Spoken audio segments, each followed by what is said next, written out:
Voltando então para o nosso tópico de falências, a gente começou discutindo quem é que pode falir, quem é que pode pedir a falência. Agora nós vamos discutir quais são os motivos que geram um pedido de falência. Porque a regra é a seguinte, a gente não brinca de pedir falência, você não sai pedindo falência do povo porque é feio, porque não gosta dele. A coisa não é bem assim. Você pede falência por motivos pré-determinados na lei.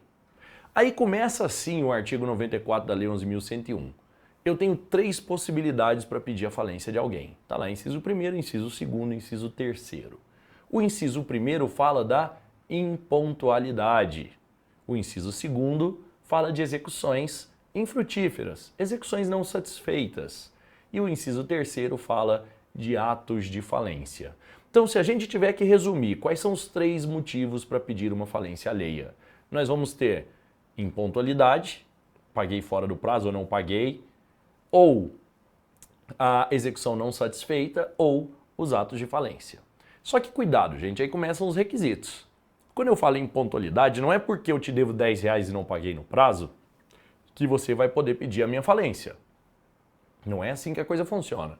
A lei diz que deve haver pelo menos 40 salários mínimos de títulos protestados.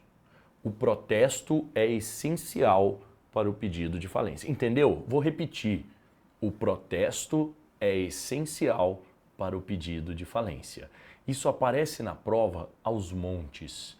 Se o título não está protestado, não pode originar falência. A história do protesto vale para o inciso 1º, em pontualidade. Não aplique isso ao inciso 2º, execução infrutífera. Estamos falando do inciso 1º. Então, no mínimo 40 salários mínimos de títulos protestados. Gente, a lei do cheque fala que o cheque não precisa de protesto para ser executado. Não interessa. A lei de falência diz que os títulos devem ser protestados. Tem que estar necessariamente protestados. Professor, mas vamos imaginar que eu tenho lá um título de 20 salários mínimos e tem outro credor com mais 20 salários mínimos. A gente pode se juntar para pedir a falência? Pode. Pode haver esse litisconsórcio ativo sem problema nenhum. Tudo bem? Mas tem que totalizar 40 salários mínimos, observando o salário mínimo da data do pedido de falência. Não é da data em que a dívida foi constituída, pelo amor de Deus. Tá? Vamos prestar atenção nesses detalhes. Tudo bem, prof, mas me fala o seguinte, eu tenho 20 salários mínimos, ele está me devendo, não paga, se eu não posso pedir a falência, eu faço o quê? Ué, executa? Agora, se você executar e ele não pagar, nem nomear bens à penhora, aí a coisa muda de figura. Porque aí você vai para o inciso 2º. E o inciso 2º, que trata da execução infrutífera, ele não tem limite de valor. O inciso 2º não tem valor mínimo. Executou, é aquilo, tem, paga, não tem, vai para falência. Então não tem limite no inciso 2º. Tranquilo? Gente, uma observação importante. A fazenda pública não tem legitimidade para pedir falência. Lembrem da regrinha básica. No direito privado eu posso fazer o que eu quiser, com quem eu quiser, a hora que eu quiser, do jeito que eu quiser, a não ser que a lei expressamente me diga como é que eu tenho que fazer ou diga o que eu não posso fazer. Caso contrário, eu posso fazer o que eu quiser. No direito público, não. No direito público eu só posso fazer aquilo que for expressamente previsto em lei. E como a lei não prevê a possibilidade da fazenda pública de pedir a falência, significa que ele não tem legitimidade ativa para pedir falência. Então, quando eu falo em créditos tributários, isso não gera pedido de falência. Eles recebem, ou seja, a falência prevê a existência dos créditos tributários. Existe uma gradação para esses créditos tributários, mas a fazenda pública não participa de forma ativa da falência. Ela sequer figura lá no comitê de credores, nas decisões do comitê de credores, nas decisões da Assembleia, sequer participa disso. Tudo bem? O inciso 3º do artigo 94 fala dos atos de falência. Aí, de novo, veio uma lista enorme lá para você decorar. A gente não está aqui para decorar nada, porque já é tanta coisa para decorar no meio dessa quantidade de disciplinas, que a gente precisa de técnicas para lembrar. Vamos lembrar o seguinte, o que gera ato de falência? O principal é fraude contra credores. E aí tem várias possibilidades lá no inciso terceiro, todas gerando fraude contra credores. Então, se é fraude contra credor, é motivo de falência. Segundo, inclusive, gente, a fraude contra credores que gera falência é crime. Ela vira crime falimentar. Então, a fraude contra credores por si só não é crime, mas se gerar falência, vira crime falimentar, certo? Além da fraude contra credores, o trespasse mal feito. O que é o trespasse mal feito? É aquele trespasse que não respeita aquelas regras que nós tratamos lá no tópico do trespasse. Ter ativo suficiente, não ter passivo ou ter autorização dos credores, tudo aquilo que a gente tratou lá no nosso tópico sobre trespasse. Se eu fiz o trespasse sem respeitar os requisitos, atos de falência, certo? Por fim, nós temos o fechamento de portas e o descumprimento de plano de recuperação judicial. Fechamento de portas significa que você sumiu, ninguém sabe de você mais. Nesse caso, também é considerado ato de falência. Por fim, o descumprimento de plano de recuperação. E aí nós vamos fazer vamos entrar um pouquinho no assunto recuperação judicial. Porque a partir do momento que a recuperação judicial é concedida, ela passa a ter um prazo de existência judicial de 2 anos. Só que cuidado, não quer dizer que a recuperação se encerra em 2 anos. O plano de recuperação pode continuar. Significa que o Poder Judiciário vigia essa recuperação por 2 anos. Durante esses 2 anos, se houver o descumprimento do plano de recuperação, o próprio administrador judicial vai solicitar a convolação em falência. Significa que o administrador judicial vai pegar aquela recuperação judicial e pedir a sua convolação em falência, vai transformar ela numa falência. Então a gente já não está falando de ato de falência aqui, está falando de convolação. Agora, se por acaso encerrou os 2 anos, o juiz vai mandar arquivar o processo e o plano de recuperação continua. Nesse caso, se eu descumprir o plano de recuperação, já não tem mais administrador judicial, não tem mais processo de recuperação, então não tem como haver a convolação. Aí, neste caso, é necessário que um credor protocole um pedido de falência, uma petição inicial de falência fundada no inciso 3º do artigo 94, por ser ato de falência o descumprimento de plano de recuperação. Então não foi dentro dos 2 anos, foi posterior aos 2 anos. Tranquilo? Entendido? Acho que não tem grande segredo, mas nada mais justo do que a gente dar uma lidinha no artigo 94 e organizar isso tudo. Então vamos lá comigo, o artigo 94 da Lei 11.101. Será decretada a falência do devedor que, sem relevante razão de direito, não paga no vencimento obrigação líquida materializada em título ou títulos protestados, cuja soma ultrapasse o equivalente a 40 salários mínimos. Inciso 2º, executado por qualquer quantia líquida, até porque se a quantia não for líquida não tem como executar, não paga e não deposita nem nomeia bens a penhora suficientes dentro do prazo legal. E o inciso 3º, pratica qualquer dos seguintes atos, que é o que a gente chamou de ato de falência, exceto se fizer parte do plano de recuperação, ou seja, se o ato for previsto no plano de recuperação. Item A, procede à liquidação precipitada de seus ativos ou lança mão de meio ruinoso ou fraudulento para realizar pagamentos. Isso lembra a gente de fraude contra credores.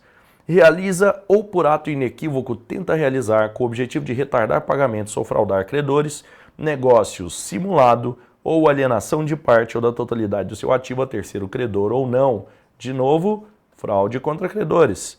Transfere o estabelecimento a terceiro, credor ou não, sem o consentimento de todos os credores e sem ficar com bens suficientes para solver seu passivo. Aqui nós temos o trespasse. Simula a transferência do seu principal estabelecimento com o objetivo de burlar a legislação ou a fiscalização para prejudicar credor. Mais uma vez, fraude contra credores. Dá ou reforça a garantia a credor por dívida contraída anteriormente, sem ficar com bens livres e desembaraçados suficientes para saldar o passivo. fraude contra credores. Tudo isso está lá no direito civil, gente. Ausenta-se sem deixar representante habilitado e com recursos suficientes para pagar os credores, abandona o estabelecimento ou tenta ocultar-se de seu domicílio, do local de sua sede ou do seu principal estabelecimento. Então esse abandono foi o que a gente chamou de fechamento de portas. E por fim, deixa de cumprir no prazo estabelecido obrigação assumida no plano de recuperação judicial. Então, de forma resumida, a gente volta aqui naqueles itens que eu comentei. A gente vai falar da fraude contra credores, do trespasse mal feito, do fechamento de portas ou do descumprimento de plano de recuperação, para resumir esse inciso 3º do artigo 94, sem que a gente necessariamente tenha que decorar todos esses itens. Vamos economizar fosfato aí, porque já tem coisa demais para a gente decorar nessa história. Senhores, agora eu pergunto a vocês, qual é o procedimento dessa história? Porque a Lei 11.101 ela tem um detalhe. Além de tudo, ela também tem regras processuais. Então, em alguns momentos, pela especificidade da lei, a gente não aplica o CPC. Então, toda vez que eu protocolo a minha inicial de falência, o juiz vai analisar os requisitos e vai mandar citar o devedor. O devedor passa a ter um prazo de contestação, atenção, de 10 dias. Não é de 15, 10 dias. Então, ele tem 10 dias para contestar. A lei de falência não fala como é que eu conto esse prazo, dias úteis, corridos. Então aí sim a gente aplica o CPC de forma supletiva, 10 dias úteis. Passados os 10 dias, o juiz, dando a sentença, ele tem duas possibilidades. Ele pode decretar ou denegar a falência. Se ele decreta a falência, essa sentença não extingue o processo. Ela faz com que aquele processo mude de fase. Ele sai da fase pré-falimentar e vai para a fase falimentar, a partir do decreto de falência. E aí vem todas aquelas consequências que nós comentamos, inclusive a fixação do valor da moeda estrangeira, o câmbio do dia. A partir daí, decretou a falência. Se alguma das partes quiser recorrer, neste caso, por exemplo, o devedor quiser recorrer da decretação na falência, por mais que seja uma sentença, ele não usará da apelação. Ele vai utilizar do agravo, porque o processo continuou. Então, a sentença que decreta a falência pode ser combatida, deve ser combatida por agravo e não por apelação. Agora, a sentença, se ela denega a falência, ela extingue o processo. Se ela extingue o processo, aí sim o recurso cabível passa a ser o recurso de apelação. Então você só vai utilizar recurso de apelação se aquela sentença denega a falência. Caso contrário, o recurso é de agravo. Tranquilo, senhores? E os prazos são os prazos do CPC. Agora, a partir do momento que o juiz decreta a falência, aí nós vamos passar por um período de habilitação de crédito. Primeiro, vai haver a nomeação do administrador judicial. Esse administrador judicial vai juntar todos os documentos que ele tem disponível ali sobre a situação do devedor e vai publicar uma lista dizendo quais são os credores, a natureza do crédito e o valor de cada um desses créditos. A partir daí, ele abre um prazo para habilitação dos credores. Os credores podem habilitar no caso de não estarem figurando nessa lista, podem discutir a natureza do crédito ou podem discutir o valor do crédito. A partir do momento que eles requerem a habilitação, o administrador judicial passa a ter mais 45 dias para estabelecer um novo quadro de credores, já com as alterações que ele acha devida. Se por acaso você continua discordando, não adianta mais pedir para o administrador judicial. Agora você vai apresentar impugnação. E essa impugnação será direcionada ao juiz, não é mais ao administrador judicial. E após isso, aí sim, nós teremos o chamado quadro geral de credores. E, professor, mas passou o prazo de habilitação? e eu não habilitei meu crédito. Significa que eu dancei? Não, você ainda pode habilitar, mesmo depois do prazo. Só que agora você habilita como credor retardatário. E isso tem consequências. Por exemplo, você não vota em Assembleia Geral. A não ser que você seja um credor trabalhista. O credor trabalhista, independente de qualquer coisa, vai votar na Assembleia Geral. Tranquilo, senhores? Mais ou menos, vamos dar uma organizada no raciocínio na tela. Acompanhe aí comigo, vamos lá. Habilitação do crédito, então, eu tenho 15 dias a partir da publicação do edital que decreta a falência. Depois disso, mais 45 dias. Então, 15 dias para habilitar, mais 45 para o administrador publicar o novo quadro e depois 10 dias para apresentar as suas impugnações ao juiz.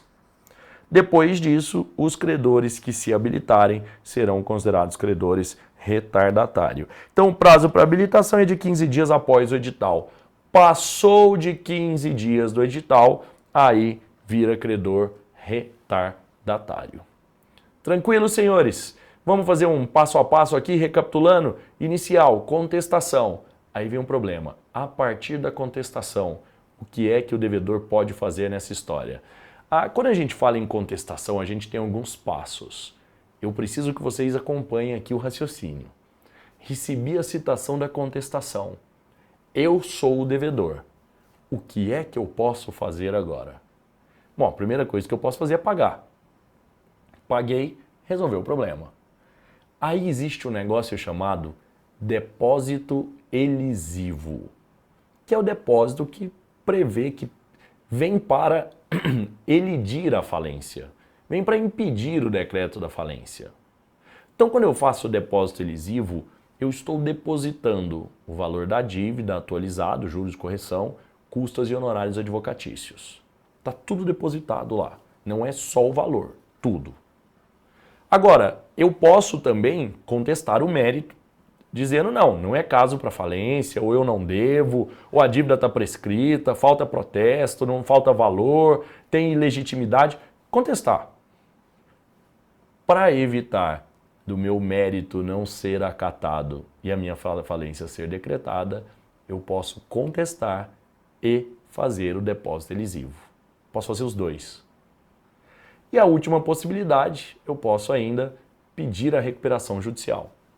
Então, a recuperação judicial pode ser pedida tanto em petição inicial, como pode ser pedida também em contestação.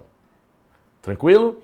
Só tem um detalhe, senhores. Se o motivo do pedido de falência for atos de falência, eu não estou discutindo dinheiro, eu estou discutindo o que você fez. O que você fez é incompatível com a atividade de empresário. O que você fez gera falência. Significa que se você praticou algum dos atos de falência, aqueles lá do inciso 3º do artigo 94, que nós já lemos, eu não posso nem fazer o depósito elisivo, nem pedir a recuperação judicial. Só me resta discutir o mérito, ou seja, só me resta chamar o juiz e dizer eu não fiz isso. Porque se eu fiz, vai ter falência, não tem como fugir dessa história. Tranquilo? Quanto aos prazos de recurso, nós já comentamos aí, eu aplico os prazos do CPC, a lei de falência não prevê prazo, então entra lá nos 15 dias do CPC sem nenhum problema nessa história. Agora a grande pergunta que fica é, o que é o tal do termo legal de falência? O que é o chamado termo legal de falência? A pessoa quando fale, ela não faliu da noite pro dia, não foi assim, dormi bem, acordei falido.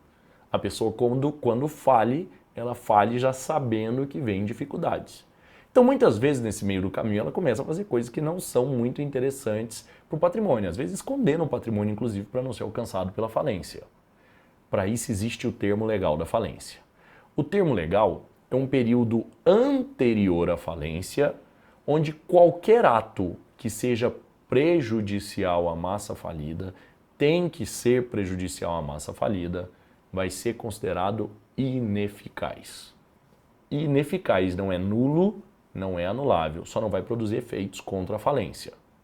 Então, dentro do termo legal, e esse termo legal é anterior à falência, qualquer ato prejudicial à massa falida será considerado ineficaz. Agora, a grande questão que fica aqui é quanto tempo dura o tal do termo legal? O termo legal para a gente, na verdade, dura o prazo de 90 dias. Agora, 90 dias a partir de quando? Eu posso contar 90 dias a partir do primeiro protesto. Então, se eu já tenho títulos protestados, vamos imaginar que eu tenho um título protestado há 6 meses. Eu vou contar 90 dias antes desses 6 meses. Então, acompanha, 90 dias mais 6 meses. Dentro desse prazo, qualquer ato prejudicial à massa falida será considerado ineficaz. Mas vamos imaginar que eu não tenho nenhum protesto. Então eu vou contar 90 dias antes do pedido de falência. Professor, mas não teve pedido de falência, o pedido foi recuperação, houve uma convolução em falência. Então eu vou contar 90 dias antes do pedido de recuperação. Isso é o que a gente chama de termo legal da falência. Vamos lá então. Nós falamos agora há pouco sobre a nomeação do administrador judicial. Qualquer pessoa física ou jurídica, capaz, obviamente, de confiança do juiz, pode ser administrador judicial. Aí tem as preferências. Alguém que atue na área do direito, da administração, da economia, tem preferência. Pessoas jurídicas também podem ser nomeados administradores. O administrador judicial, gente, é um cargo de confiança do juiz. Ele não representa os credores. Quem representa os credores é o comitê de credores. Aqui ele representa o juízo, mas obviamente ele atua para defender o interesse dos credores, dentro do possível. Quando eu nomeio um administrador judicial, obviamente, ele vai ser remunerado por isso. Normalmente, ele é remunerado com até, percebam, é até limite, até 5% do valor que será pago aos credores. Se a falência é de R$1 milhão, mas eu só consegui pagar 500 mil, é de até 5% de 500 mil e não do 1 milhão. Até 5%. De 0 a 5. Se o falido for microempresa ou empresa de pequeno porte, esse valor cai para até 2% do que será pago aos credores. Só lembrando, no decorrer do processo, ele recebe 60% desse valor. 40% ficam retidos para a sentença final, aquela que vai encerrar o processo depois de julgar a prestação de contas do administrador judicial. Aí ele recolhe esses 40% que ficaram retidos ali durante o processo. Tudo bem, senhores? Até aqui está tranquilinho. Falência ainda é a parte mais tranquila do direito empresarial. A Lei 11.101 é uma lei bem tranquila para entender. Vamos encerrando esse bloco por aqui. Próximo bloco, nós vamos falar dos órgãos da falência. Aí você vai entender um pouco mais sobre a Assembleia, sobre o Comitê de Credores, sobre o Conselho. Nós vamos ver como é que funciona, quais são as classes de credores, como é que eu faço para participar, como é que funciona a Assembleia Geral, etc. Tranquilo? Até lá, a gente volta daqui a pouco.